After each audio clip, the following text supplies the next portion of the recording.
প্রায় 15 বছর আগে জাপানের একটি স্যাটেলাইট চাঁদের কক্ষপথ থেকে কিছু অদ্ভুত ছবি ধারণ করে। অসংখ্য উল্কাপাতের গর্তের মাঝে দেখা যায় এক আশ্চর্য অন্ধকার গহ্বর, যা সোজা চাঁদের অন্তরে নেমে গেছে। এটি কোনো সাধারণ উল্কাপাতের গর্ত নয়, বরং এক রহস্যময় গভীর ছিদ্র। পরে জানা যায় এমন আরও 200 বেশি গহ্বর ছড়িয়ে রয়েছে চাঁদের পৃষ্ঠে।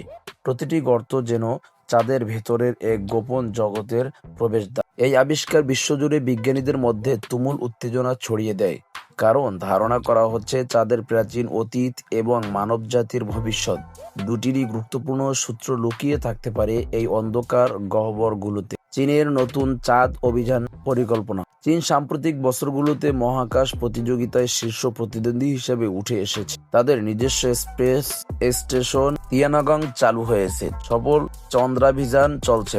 এখন তারা সরাসরি আমেরিকার সাথে এক নতুন চাঁদ জয়ের দৌড়ে নেমেছে। 2023 সালের মে মাসে চীনের মহাকাশ সংস্থা ঘোষণা করে 2030 সালের মধ্যেই তারা মানুষকে চাঁদে অবতরণ করাবে এবং সেখানে স্থায়ী ঘাঁটি তৈরি করবে।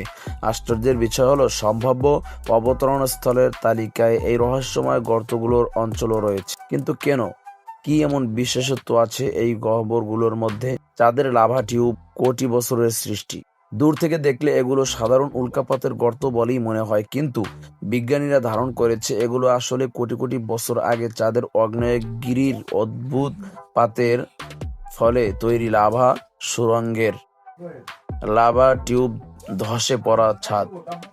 পৃথিবীতেও হাওয়াইয়ের মতো অঞ্চলে এমন লাভা টিউব দেখা যায়, যেমন কাজুমুরা গুহা প্রায় 65 কিলোমিটার দীর্ঘ। তবে চাঁদে কম মাধ্যাকর্ষণের কারণে এই টিউবগুলো আরো বিশাল আকার ধারণ করেছে। কিছু সুড়ঙ্গ কয়েক কিলোমিটার পর্যন্ত চওড়া। সময়ের সাথে সাথে কিছু টানেলের ছাদ ভেঙে পড়া চাঁদের গায়ে এই রহস্যময় গর্তগুলো তৈরি হয়েছে। আর যেসব সুড়ঙ্গ অক্ষত আছে, সেগুলো হতে পারে আমাদের প্রবেশ পথ চাঁদের অন্তরে এক বিশাল প্রাচীন গুহা বিশ্বে। কেন গুহাগুলো এত গুরুত্বপূর্ণ? চাঁদে মানুষের টিকে থাকার প্রধান সমস্যা হলো বায়ুম গুল নেই, ফলে সূর্যের প্রাণঘাতী বিকিরণ ও মহাজাতি গতির রশ্মি সরাসরি আঘাত করে। ক্ষুদ্র উল্কাপিণ্ড প্রতিনিয়ত চাঁদের মাটিতে আছড়ে পড়ে। দিনের বেলা তাপমাত্রা প্রায় 100 সেলসি এবং রাতে 150 সেলসি পর্যন্ত নেমে যায়। এমন চরম পরিবেশে মানুষ দীর্ঘ সময় বাঁচতে পারবে না, কিন্তু এই গুহাগুলোই হতে পারে নিরাপদ আশ্রয়স্থল। মোটা পাথরের দেয়াল বিকিরণ ও উল্কাপিণ্ড থেকে সুরক্ষা দেবে। ভেতরে তাপমাত্রা প্রায় 17 সেলসি এর মতো স্থির থাকে, বাইরে যেমন চরম ওঠানামা করে না। ভেতরে ঘাঁটি বানানো তুলনামূলক সহজ ও নিরাপদ হবে। বিজ্ঞানীরা বলেছেন, কিছু সুড়ঙ্গ এত বিশাল যে ভেতরে একটি ছোট শহর পর্যন্ত গড়ে তোলা সম্ভব। যদি মুখগুলো সিল করে অক্সিজেন ভরে দেওয়া যায়, তবে গুহার ভেতরটা হবে প্রকৃতির ঢাল, যেন চাঁদে তৈরি এক নতুন পৃথিবী। গহ্বরের ভেতরে লুকিয়ে থাকা সম্পদ। এই গুহাগুলো শুধু আশ্রয়ই নয়, সম্পদের ভান্ডারও হতে পারে। চাঁদের মাটিতে রয়েছে হিলিয়াম-3, এক বিরল আইসোটোপ, যা ভবিষ্যতে পারমাণবিক শক্তির অফুরন্ত জ্বালানি হতে পারে। সূর্যের আলো না পৌঁছানো গভীর স্থানে বরফ আকারে পানি থাকার সম্ভাবনা রয়েছে। এই সম্পদ ব্যবহার করতে পারলে পৃথিবী থেকে সবকিছু পাঠানোর ঝামেলা কমে যাবে। চাঁদ তখন হবে দূর মহাকাশ অভিযানের উৎক্ষেপণ ঘাঁটি। এখান থেকে আমরা মঙ্গল সহ সৌরজগতের আরো দূরবর্তী গ্রহে যাত্রা করতে পারবো। অভিযানের চ্যালেঞ্জ। তবে এই স্বপ্ন বাস্তবায়নের আগে প্রথম কাজ হলো এই গহ্বরগুলোতে অভিযান চালানো, ভেতরের গঠন ও স্থায়িত্ব পরীক্ষা করা।